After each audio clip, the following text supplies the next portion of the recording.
I'm Michael Abbott. I lead our global banking practice here at Accenture. And it's my pleasure today to talk to you about what's happening with banking in the metaverse. One thing I can tell you before we jump into this topic is that the fear of missing out has never been greater on a topic that I've seen in my time in banking. Everyone is wondering what it's going to take to win the banking game in the metaverse. So first, before we go too deep, let's just step back and take a look at what exactly is the metaverse. Well, we define it as a continuum. We define it as a continuum of emerging capabilities. And a great example of that is the Oculus headset you see here on the right-hand side of this page that's become very popular. But I believe personally that that is going to change dramatically. Just like the Apple Newton started off, and now we have the iPad. The way we interact in the metaverse is going to evolve radically over the next decade or so. It's also a host of emerging capabilities, whether that is augmented reality, virtual reality, completely immersive. You know, how we interact in the metaverse is going to also be very different over time, and the technologies in that sense will evolve there. But it's also a set of use cases. I mean, we're all familiar with the ideas of gaming. We'll talk today a lot about banking, but there's also communities of interest. There's ways you can interact with people in a very different way. It's an immersive place that allows you to combine those technologies, use cases into completely new experiences that we can only just begin to imagine today. So when you look at it and you break down the metaverse and you look at it across some very simple dimensions, what you find it is first and foremost, it's a place. It's a place you can go to. In many ways, no different than going into a city in downtown New York or Shanghai. It's a place. It's a location where you can meet. It's also, though, at the same time, it's a population. It's a population of people that are gathering together in those places.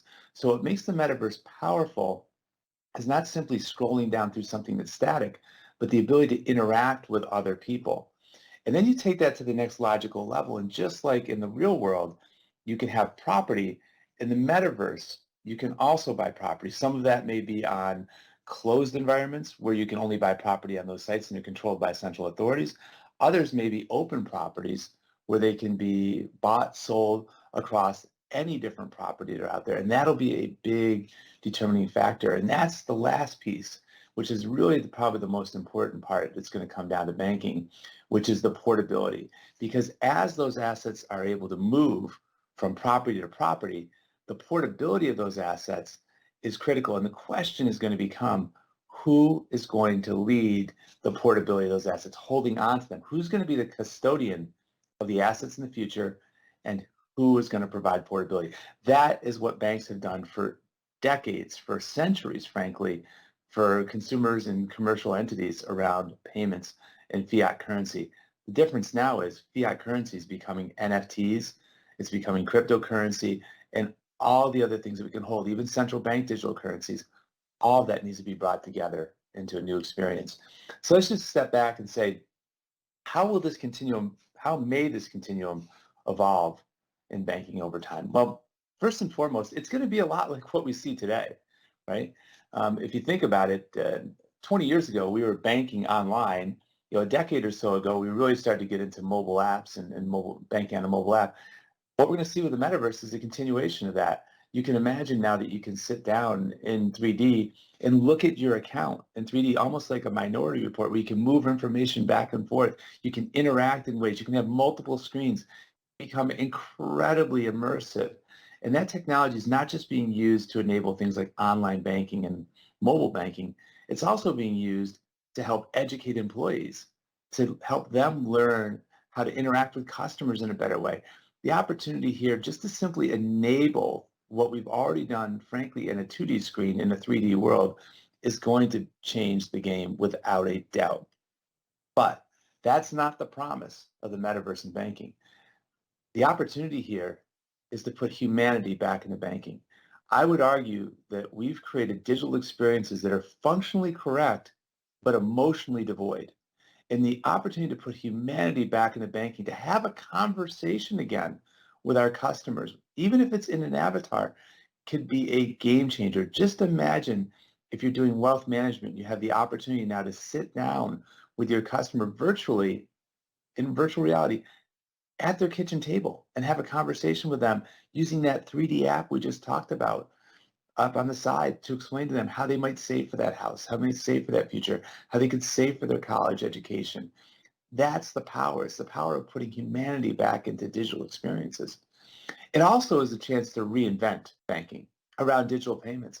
Um, think for a minute, if you're in the virtual world and you could go up to your real ATM from your real bank and enter your real PIN and pull out real money, where are you going to put that real money? Well, you're going to need a virtual wallet and you need a place to hold on to it. Then all of a sudden, you can have digital assets inside of that wallet at the same time. So our wallets, or that 3D mobile app that we just talked about, is not just going to be fiat currency.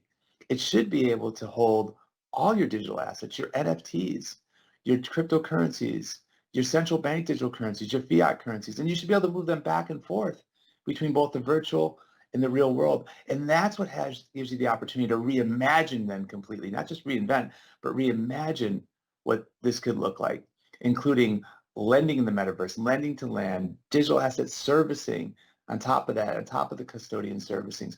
And whether it's loyalty programs now that all of a sudden work between the metaverse and the real world, whereas right now they're really truly captured only in one place. So the metaverse holds incredible promise, tremendous promise for banking. But to make it truly work, I firmly believe no one bank will win the day. This has to be a game of collaboration. And at the same time, there's a lot to be thought through on this. Many considerations when you get down underneath the covers. How are we going to build this out as an industry? Well, first and foremost, it's going to take another look at privacy and identity, because how do you tell what is real and not real in the metaverse? This is going to be a major question, and banks are incredibly well positioned to provide that trust in the metaverse, just like they provide trust today to people around their accounts. The technology that goes out there, whether it be blockchain, there's been so much discussed about this. I won't spend a lot of time. But most importantly, you'll see here in the middle, network interoperability. If all we end up on is a bunch of islands, then what good it is? All we did was create another private label walled garden. We want to create an open metaverse where everyone can interact. The question around governance then comes obviously into play, which is, which one of these metaverses, centralized or decentralized, are going to be the ultimate space. And I think you're going to have all different types of this around the world, depending on the economy, the environment, and where's it going. There won't be one size fits all. In many cases right now, the centralized, like Roblox and others, are the ones that are winning the day. But ultimately, there's also an opportunity to have open ones. You're going to have 100 different ideas coming out here around governance. And I think it'll take several years before we see where that's ultimately going to go. And last but not least, will be all the pending regulations around it. Right now, it has been, in many cases, I think all of us have seen kind of the recent, cryptocurrency, let's call them bank robberies that have occurred out there today. Ultimately, for it to be safe and sound and to have the trust of our consumers, we need to build the trust into this environment that we have built into our banking system globally. And that is where the interest of the community in both the metaverse and the real world, back in IRL, and the banking world will align. So I want to thank you for spending a little bit of time with me today. Hopefully you enjoyed the conversation. Tremendous amount of opportunity, and thank you very much.